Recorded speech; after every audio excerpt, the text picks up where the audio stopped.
More. He gets it back. Formento knocks it down. Corner pocket three by John Formento. If there's any doubt who's carrying this team right now, it's that man number 3, John Formento. Never fear, number 3 is here. J. Mark Malyari on the ground. He has 3 red shirts trying to contest for possession with him. Possession will remain with Saranggani here. Boy, what an effort. Once again, John Formento with a hand in his face. Again, I say to that, never fear, number 3 is here. Yep. And it's just the way yung mechanics ng tira niya, you know? So it's well-centered, got elbows in, and holds that follow-through and follows that ball until it hits the rim. He has now posted a new Mpbl career high of 29 points. The previous was 27. But can Valenzuela get a stop?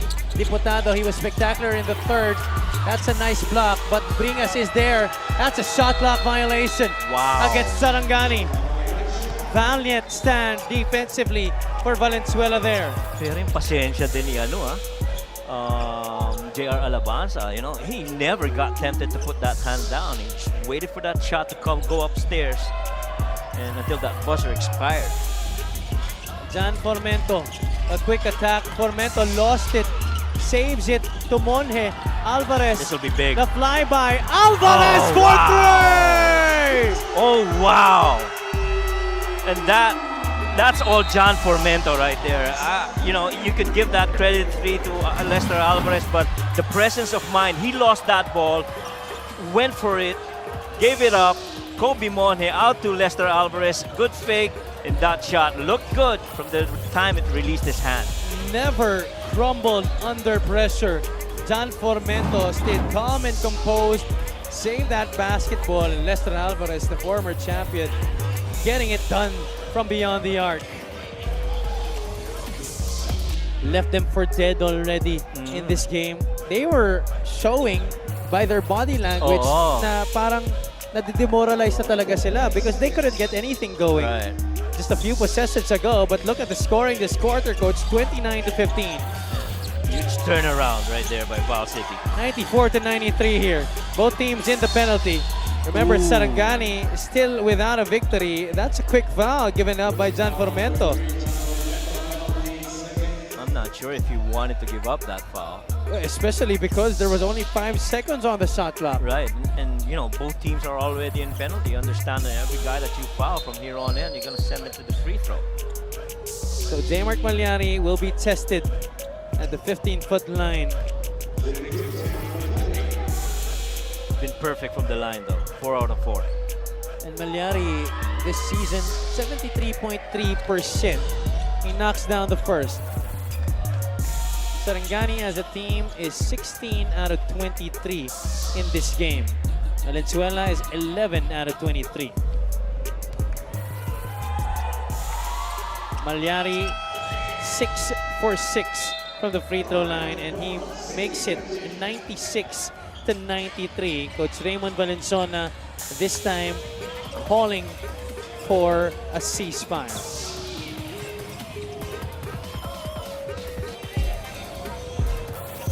The Val City Magic coming down from as much as 17 points. Will be playing Muntinlupa on April 28, Imus on May 6, and the Rizal Centro Mall Golden Coolers 8 days after on May 14. The question now for Coach Raymond Valenzuela and his wards, can they finish the job here against Saranggani? Well, they have to. They're playing at home, and you've got a really good game from John Formento. Formento posting a new Mpbl career high of 29 points in this one. His previous was 27. Out of the timeout, what can Valenzuela do here? Elevator. Formento for 3. No, sir. Oh, it's wild. He was defended all the way. I don't think they needed a 3. Yeah, they didn't need a 3. I agree. So got a lot of time. J. Mark Malyari calling out instructions. Malyari doesn't use the screen. The bounce pass to the Sacramento. Back to J. Mark. 4 on the shot clock. Runner on the way. Wow. J. Mark Malyari makes it. 98 to 93. 42 seconds to go. Gotta go score quick here for 2-for-1. Formento into the lane. Pulls it back. Formento, no three-point shot available. Monje was Ooh. blocked. Sarangani on the verge of their first victory. Malyari gives it up. King Destacamento with the score. That might just be the final nail in the coffin. Wow. And how things have quickly shifted. After that timeout, they set up that little flare screen and that elevator action. And look who got that block, coach. Junji Halyari. Yeah. He has had the number of Kobe Monje in this Right. game. And then the finish on the other side, Destacamento coming from J. Mark Malyari. And this was the previous basket. Yep. And definitely, they got beat defensively right there, and Saranggani was all over. We'll take a short break, 23 seconds remaining. Commissioner Kenneth Remdes and Operations Head Emerson Areta. Just behind them is Security Chief, the Destroyer, Rudy Distrito. We're live from the West Arena in Valenzuela City at the Magic, trying to make one last-ditch effort. However, that's a miss coming out of the timeout by Lester Alvarez. And the Saranggani Gripper are 13 seconds away from their first win of the season here. Malyari will be fouled. I think Coach John Calles even wanted an unspo. Boy. Once again, coming to waste, Coach. Yeah. An impressive, a fantastic performance galing dito kay John Formento. And we were talking about, how much John has actually influenced the closeness of this game, especially in the latter part. But that forced three, we both feel actually that, could have been a different way of attacking that moment. Malyari drains 2 free throws. He remains perfect at the line. 8 out of 8.